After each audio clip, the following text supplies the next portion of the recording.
Queridos, hoje eu gostaria de meditar nesse texto com os amados, um texto que é muito importante na Escritura, e é um texto tão contextual, tão contextualizado para aquela época e para a nossa, que faz até mesmo que sintamos um pouco de incômodo. Como a palavra de Deus, ela sempre é aplicável. E esse texto é alguma coisa que nos faz pensar de como Deus é sábio. Pois ele fala de um tema muito comum: indignação. Indignação é um sentimento que acomete a cada um de nós em vários momentos da vida. Nós somos pessoas que podemos nos indignar por várias razões, por várias fontes, e com muitas pessoas e com muitas situações. Nós podemos, por exemplo, nos indignar conosco mesmo, quando nós fazemos alguma coisa que nós achamos que não deveríamos fazer, e nós ficamos chateados, indignados conosco mesmo, e dizemos: como eu fui capaz de fazer tamanha tolice. Ou nós podemos ficar indignados com o governo, quando nós vemos o governo tomando algumas decisões que afeta outras pessoas e que nós não achamos algo como bom ou justo, e ficamos indignados com o governo. Nós podemos ficar indignados com os nossos cônjuges, com os filhos, com o chefe do trabalho. Nós podemos ficar indignados com situações que vivemos, como por exemplo, alguém se dar bem e nós não darmos bem, ou nós não nos saímos como gostaríamos diante da prova, sendo que fizemos a mesma prova e parece que a gente tinha melhor condição do que o outro. Ou quando alguém recebe aquela promoção e eu não recebo.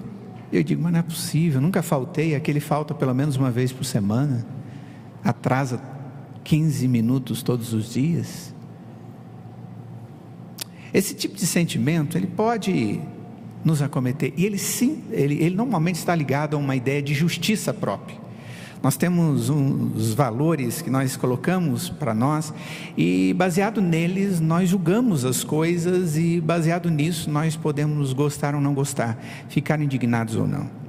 Esse sentimento é um sentimento que tem o seu motivo de ser, tem até seus valores, mas quando nós não sabemos avaliar, refrear, ele causa sérios problemas na nossa vida.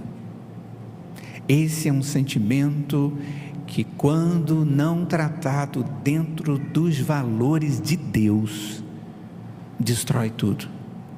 E a primeira pessoa a ser destruída é aquele que sente a indignidade. A ira já é alguma coisa que, apesar do indivíduo sentir, ele tem a tendência de tentar destruir o outro. A indignação, ela tem a tendência de destruir aquele que sente a indignação. E é exatamente esse sentimento que nós encontramos aqui em Asaf. Um homem que é piedoso. Quando nós olhamos na Escritura, ele escreveu entre 11 e 12 salmos que são atribuídos a Asaf. Nós não sabemos dizer se ele escreveu todos ou não, mas ele era o adorador, ele conduzia a igreja, ele era o intérprete dos salmos, era aquele que cantava. Alguns desses salmos não existe a menor dúvida de que vem dele. O próprio Davi fala do Asaf que compôs.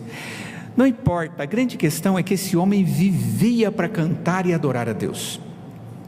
Ele tinha a função de estar na presença de Deus e conduzir o povo dentro do culto em adoração. Era um homem que tinha recebido um ministério santo e que tinha no seu coração alegria em fazer isso, e durante muitos anos na sua vida o fez. Só que em um determinado momento da sua vida, ele começou a tirar os seus olhos de Deus. E a sua alegria, o seu sustento, a sua satisfação, a sua motivação que vinha de Deus, começou já a não lhe trazer tanta alegria como até então. E ele começou a olhar as pessoas que estavam ao redor, principalmente aqueles que ele chama de perversos, que nós chamaríamos, quem sabe, de incrédulos. e olhar para a vida daquelas pessoas e perceber que elas não tinham nenhum zelo pelas coisas boas, nenhum zelo pelos princípios de Deus, nenhum zelo pelos valores que as pessoas têm, pelas necessidades que os outros têm. Eles eram egoístas, mas não adiantava ele ficar indignado, porque ele olhava para aquelas pessoas e ele via que aquelas pessoas venciam, entre aspas, e se enriqueciam, enchiam os seus bolsos, não tinham certas preocupações como os outros, normais, como um bom brasileiro chamaria, mortal. E aquilo começou a encher o seu coração, ao ponto dele chegar diante de Deus e achar que a sua piedade, a sua vida cristã, o tempo que ele gastou para estar diante de Deus foi um tempo perdido. E a vida espiritual daquele homem, a existência religiosa daquele homem, a comunhão com Deus, foi como que se tornando cada vez mais líquida, sem conteúdo, sem consistência, sem sabor. E ele diz: quase se desviaram os meus pés. E é exatamente sobre isso, queridos, que eu gostaria que nós pensássemos um pouco nesta noite, sobre certas circunstâncias na vida de cada um de nós, que nós corremos o risco de avaliar à luz de critérios próprios que não são necessariamente colocados na presença de Deus, e como isso pode trazer prejuízo para a nossa vida, principalmente para a nossa comunhão com o Senhor. Olhem para o texto, por favor. O texto nos traz duas coisas básicas logo na sua introdução. Ele diz: com efeito, Deus é bom. E essa é a primeira coisa que ele diz no texto.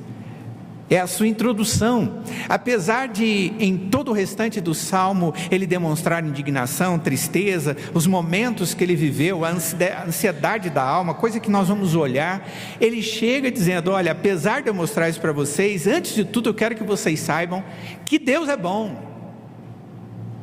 Esse Deus é maravilhoso, esse Deus é bom para com Israel, com aqueles que são de coração bom. Deus é bom. Nós não podemos nunca esquecer essa premissa, queridos. Deus é justo, Deus não erra. Mesmo que nós não entendamos nada do que está acontecendo na nossa vida, mesmo que estejamos perplexos diante do contexto onde nós estamos, mesmo que tudo pareça errado, o Deus da história, a Bíblia diz, esse Deus, Ele continua, Ele sempre será e sempre foi Deus bom. Deus não depende do meu julgamento para ser bom, porque a bondade de Deus não está relacionado com os atos de Deus, mas está relacionado com o propósito de Deus e com aquilo que Ele mesmo é. Ele é Deus e é bom em essência. Nada do que Ele faz pode ser ruim. E se Ele é bom, nele mesmo, toda a sua vontade, todos os seus propósitos, todos os seus decretos, tudo o que ocorre na história, cumpre o propósito dele, porque Ele é Deus bom, e tudo é bom. Esta é a conclusão de Asaf antes de qualquer coisa. Mas ele tem uma segunda argumentação aqui, que é a base de todo o restante. Ele diz: mas eu sou fraco. Deus é bom, Deus é maravilhoso, quanto a mim, quase que eu abandonei a fé, quase que eu apostatei, pouco faltou para que se desviassem os meus passos. Eu não sou forte, eu sou fraco. Essas duas coisas são essenciais para a vida de um cristão.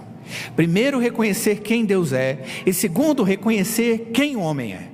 E a partir de agora, Asaf nos mostra que quando nós invertemos isso, as consequências não vão para Deus, porque Deus não vai deixar de ser quem Ele é. As consequências vêm contra nós. Rebelar-nos contra Deus não altera, não diminui a Deus em nada. Mas quando nós nos rebelamos contra Deus e nos esquecemos que Ele é bom, e começamos a questionar o Deus da história, nós começamos a sofrer. E esse sofrimento é tão sério que ele é capaz de nos levarmos a chegarmos à loucura de negarmos o Deus de toda a bondade. Como é que isso aconteceu na vida de Asaf? Quem sabe é muito semelhante com o que pode ter acontecido na sua vida, ou esteja acontecendo hoje na sua vida, e se você não cuidar, poderá acontecer na sua vida. A primeira coisa que nós observamos aqui nesse texto é que os olhos de Asaf começaram a observar e ter uma inveja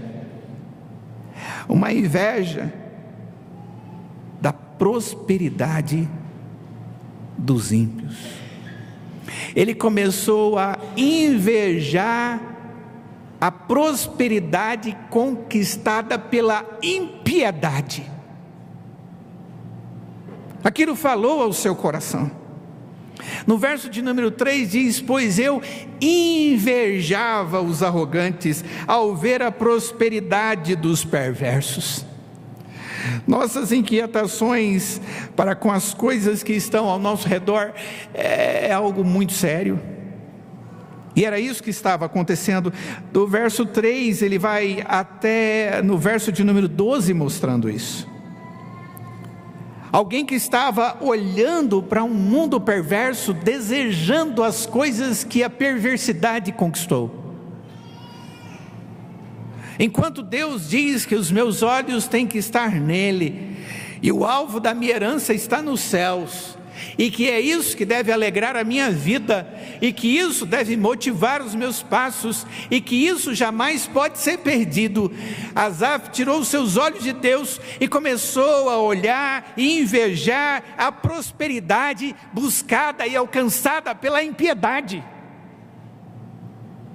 Ao invés dele se alegrar com os céus, com a eternidade, com a presença de Deus, com os anjos, com o coro celestial, com a ausência de pecado, com a ausência de dor física, ao invés dele se alegrar da certeza de que o Espírito habitava no seu coração, e que era o Deus que estava no seu coração que o levaria a ser vitorioso até o fim, ele começou a querer ter vitórias hoje. Ele invejava algo ao ponto de desprezar o que valia mais. A inveja, ela tem a capacidade de desvalorizar o que tem valor e de exaltar o que não presta.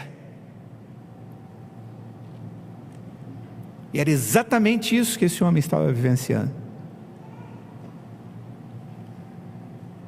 E ele começa a dizer sobre isso. Estes ímpios, esses perversos, diz ele, para eles não existe preocupações. O seu corpo é sadio. Você encosta assim, o dedo afunda. Eles não compartilham das... Quer dizer nada para os gordinhos aqui não.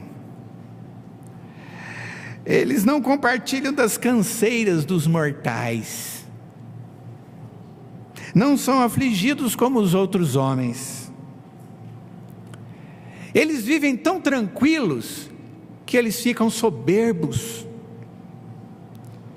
Eles colocam no seu pescoço um colar, e esse colar se chama violência. Eles têm um manto desta violência. Eles se cobrem e se protegem sendo violentos. É mais ou menos aquilo que nós vimos há pouco tempo atrás, há uma semana atrás, quando algumas testemunhas de um caso muito proeminente que estava sendo julgado no Estado brasileiro, algumas das testemunhas desapareceram. Testemunhas chaves do caso desapareceram. Eles eram pessoas que estavam sendo julgadas, mas eles, para não serem atingidos, eles estavam tão acostumados com a perversidade deles, que fazer mais uma não importa. E alguns disseram, a gente não pode falar nada, mas que parece que foram eles, foi. Mas ninguém pode falar nada, não tem prova, né? Eles pegam um manto da violência e põem nas costas e pronto. Ontem na televisão estava falando sobre o jogo do bicho no nosso país. Um jogo de azar, que historicamente no estado do Rio de Janeiro tem a sua proeminência, que já envolveu N crimes, contravenção, drogas, mortes. E o povo está dizendo, não, a gente precisa entender que isso é bom, traz um certo equilíbrio.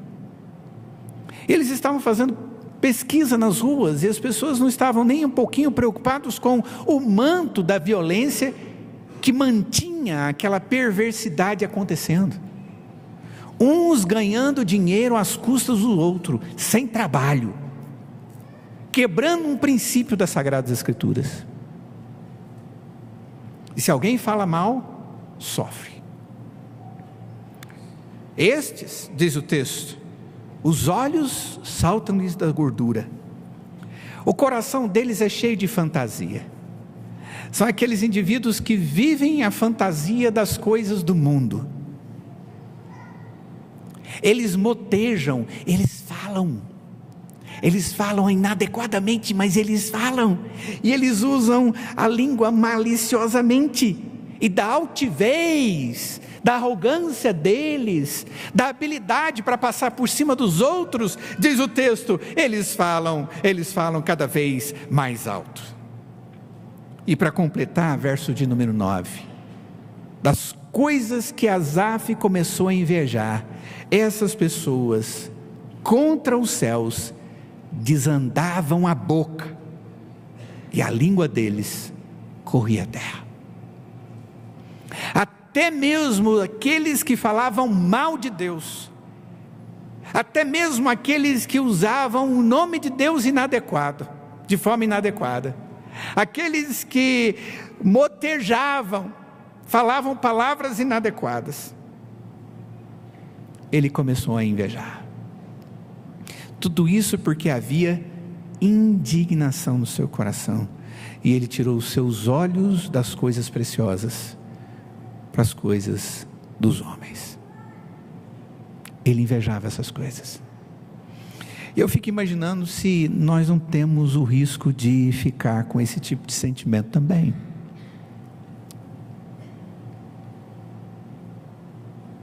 Uma invejazinha não faz mal para ninguém. Desejar algo maior do que aquilo que tem. Inveja não é só achar bonito o carro do outro. Inveja é desprezar o carro que Deus te deu e dizer que o outro é que presta. E Deus foi inadequado para com você. Isso é invejar. Algo mais que fez o coração desse homem ficar conturbado e quase ter a sua fé colocada de lado, foi a influência e a arrogância dos ímpios, a falsa segurança. Olha só o verso de número 10, diz, por isso o seu povo se volta para eles e os tem por fonte de que bebe a largos sorvos. Nesse período de política, eu não sei quanto a vocês, mas o meu coração ele fica muito entristecido. Eu conversei com alguém hoje que trabalha na área das eleições do nosso país, na área eleitoral do nosso país. Eu disse aí, ela disse, olha, o nosso país tem um mecanismo eleitoral que é fabuloso, que é invejado no mundo inteiro. Tudo funciona de uma forma muito, muito boa. Eu disse, eu só acho que o critério para que as pessoas pudessem concorrer a um cargo público e administrar a vida da população deveria ser um pouco mais criterioso. Ela diz, o critério é o alfabetizado, né? Eu dizia aí, você já viu alguma prova? Já. Ele começa a escrever na linha de baixo e termina na linha de cima. Mas ele escreveu, ele é alfabetizado. Mas às vezes não tem nada a ver com alfabetização ou ausência de alfabetização. Porque o indivíduo pode ser cheio das letras, cheio da capacidade, e ter feito muitas coisas erradas, que o governo, na área jurídica, tem aberto sérios coisas contra eles. Mas o processo ainda não está no fim, mas todo mundo sabe que as coisas não foram boas. Mas o povo vota assim mesmo. Vota assim mesmo. Sabe por quê? Porque esse cara é bom. Ele me deu um par de botina depois que ele foi eleito, ele vai me dar outro. Esse cara é bom, ele falou que vai dar uma cesta básica. Esse cara é muito bom, porque ele faz coisas para todo mundo. Ele rouba, mas todo mundo rouba, não é? Ele rouba, mas faz coisa boa. Aí a gente bebe do líquido dele. Não, olha, ele fala muita mentira. Essa pessoa ali que você está dizendo, mas olha, como ele agrega todo mundo ao seu redor. O que Asaf estava dizendo é que a arrogância do ímpio e a influência do ímpio gera uma falsa segurança, e que isso também enredou o coração dele. E foi um motivo a mais dele ficar indignado. Mas só que houve algo a mais no coração daquele homem. Asaf começou a desenvolver uma murmuração e um questionamento dentro da sua alma. Eis que esses são os ímpios, sempre tranquilos, aumentam as suas riquezas. E aí o negócio começou a vir para dentro do coração dele. Antes ele estava olhando para fora, agora ele olha aqui dentro e diz: ai meu Deus do céu, olha só, com efeito eu inutilmente conservei puro o coração e lavei as mãos na inocência. Sabe por quê? Porque eu sou um crente, eu vivo a vida espiritual, eu leio a Bíblia, eu ensino para os meus filhos, eu oro, vou na reunião de oração, mas eu de contínuo sou afligido e cada manhã castigado. Sabe qual a conclusão que cheguei? No verso de número 13 diz ele: inutilmente conservei puro o coração. A indignação entrou no coração dele, corrompeu aquele homem, estava pronto para destruir aquele homem, porque ele tirou os olhos do Senhor e colocou os olhos em outro lugar. Pois é exatamente nesse momento, queridos, que somente uma solução existe: ouvir a voz de Deus de novo.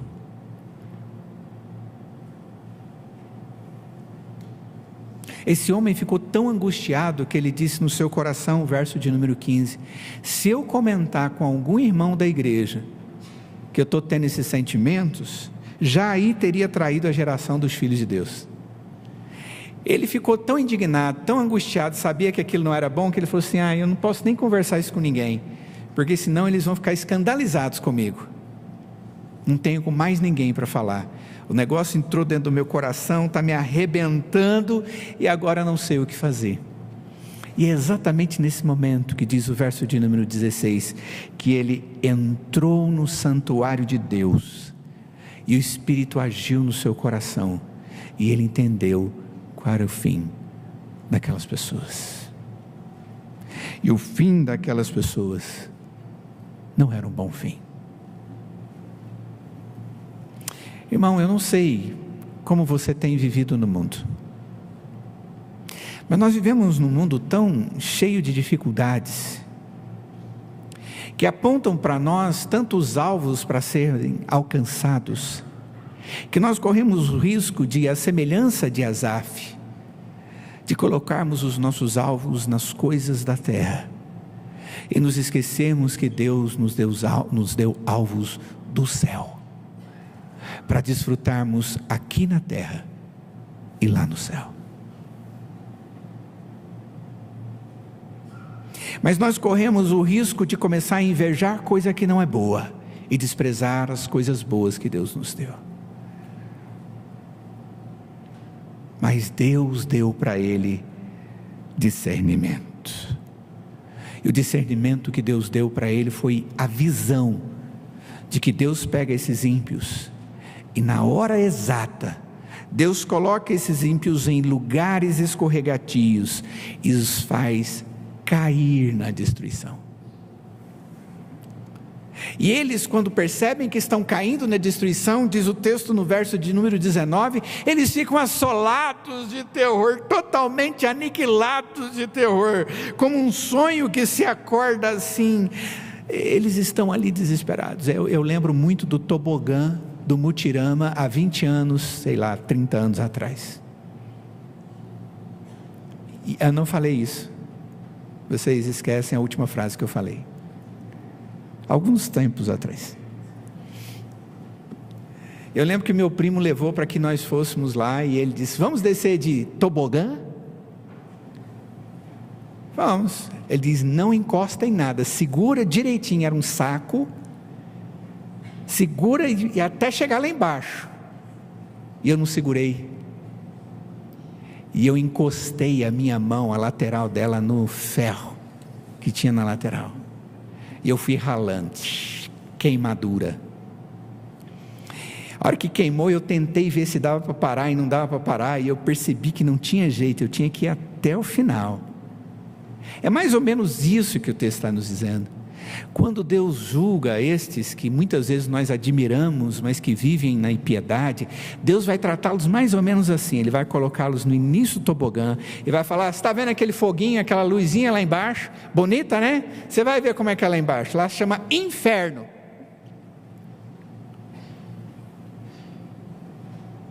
E esse ato de juízo não é um ato que Deus vai deliberar para outro. Ele vai dizer: você é aquele que me negou. Você usou a impiedade como seu alvo, as coisas do mundo como seu alvo, você falou mal de mim, você não creu em mim, você me desonrou, e agora o ato de justiça é meu. Aquele que não crê em mim, aquele que não se humilha diante de mim, esse é julgado, e para ele existe morte, porque está morto já. E Deus vai dizer assim: tchau. E ele vai descer no tobogã, ele vai dizer: eu quero parar, eu agora creio. Não tem jeito mais. É mais ou menos isso que o texto está dizendo. E foi exatamente esta visão que Deus deu para Asaf. Até que eu atinei com o fim dessas pessoas que são colocadas num tobogã terrível, que pensam que construíram alguma coisa na vida, mas não construíram nada, destruíram. O seu Deus era a sua riqueza, os seus desejos, as suas más intenções. E agora Deus abre os olhos de Asaf e diz: é isso que vai acontecer, Asaf, com essas pessoas. E quando Deus abriu os olhos de Asaf, o que aconteceu é que ele ficou totalmente envergonhado. E ele diz no verso de número 21, quando o meu coração se me amargou e as entranhas se me comoveram, eu estava embrutecido, ignorante, era como um irracional na presença do Senhor. Quando Deus abriu os olhos dele, ele viu quem ele era, como ele estava vivendo de maneira inadequada. Mas quem era Asaf? Irmãos, Asaf era filho de Deus, era do povo de Deus, ele cria no Senhor, ele cantava louvores na casa do Senhor. Deus não abandonou Asaf, mas mesmo sendo de Deus, ele tirou os olhos do Senhor e começou a viver alguns momentos de uma indignação contra Deus, como se isso pudesse acontecer sem consequências. Ele sofreu, a sua alma sofreu, só teve uma solução: o Espírito Santo abriu os olhos dele de novo.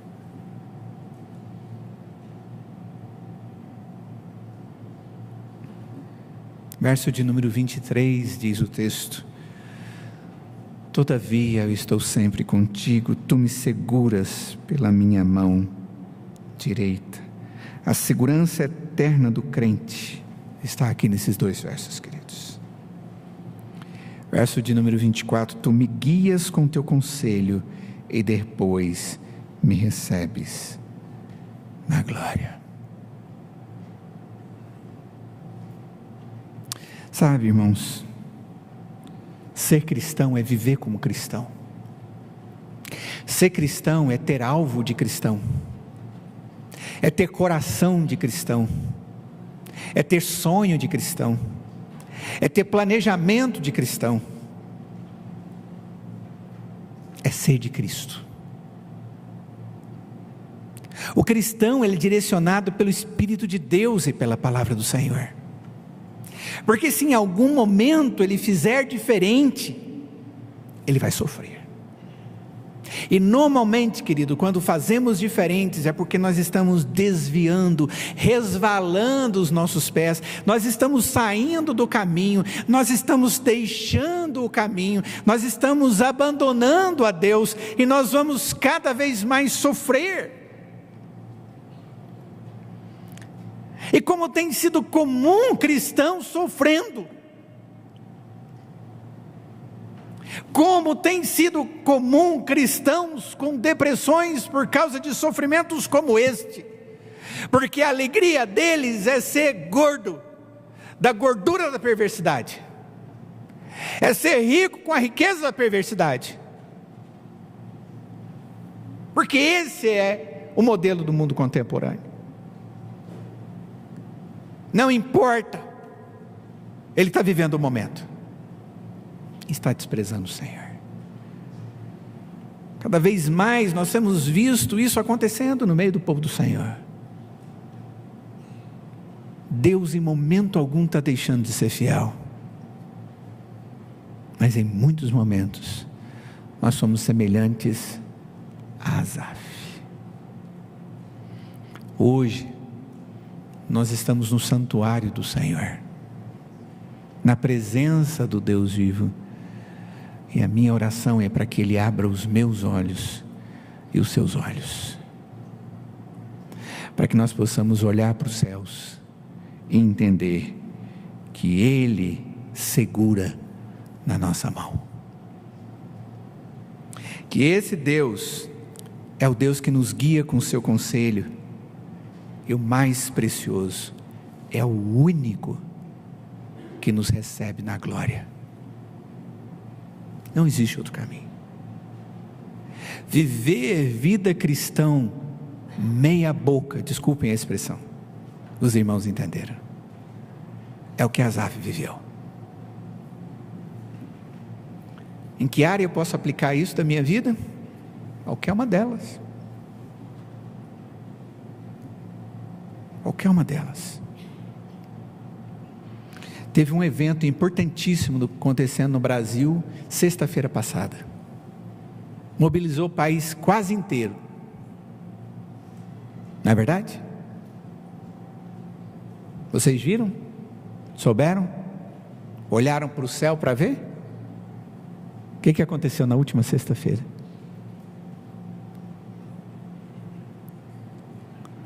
O último capítulo da novela, não foi?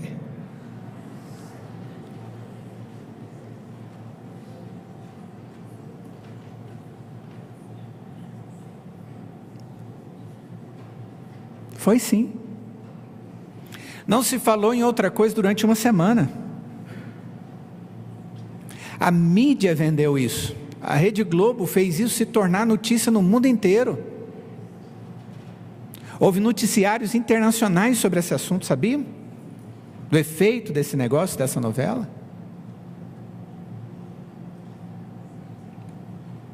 que ensinou exatamente esse negócio aqui, ó. Exatamente isso aqui. E estava cheio de gente torcendo para um e outro torcendo para outro. Ali, meu querido, para qualquer lado que você torcesse, você ia errar. Você já chegou à conclusão? Ele já viu o negócio? Já percebeu? Qualquer coisa que você torcesse ali ia errar. Não tinha nada que prestasse ali. Se alguma coisa te cativou naquilo, você já errou também. Nossa, a trama foi maravilhosa. Foi nada. Eu diria que foi diabólica. E você pode até me chamar de exagerado. Mas eu não creio que eu vou mudar a minha opinião. Porque aqueles ensinamentos não eram ensinamentos de Deus. E se não é de Deus, a Bíblia diz de quem é. Porque ali ensinou ira, ódio, infidelidade, traição, assassinato, ausência de Deus, religiosidade falsa, moralidade caída. E eu poderia continuar falando.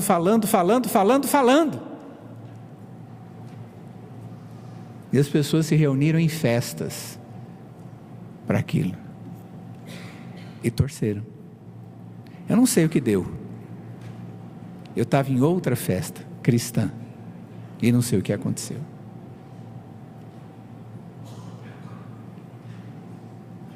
Verso de número 28. Quanto a mim, bom é estar junto a Deus. No Senhor Deus põe o meu refúgio para proclamar todos os teus feitos. A vida da igreja do Senhor Jesus, a vida do povo de Deus, existe para que nós possamos glorificá-lo e proclamá-lo. Se Deus está dando muito ou está dando pouco, Ele é exatamente o Deus que o salmista Asaf disse no primeiro verso desse texto. É o Deus bom. Porque nem aquilo que você julga pouco, você e eu merecemos.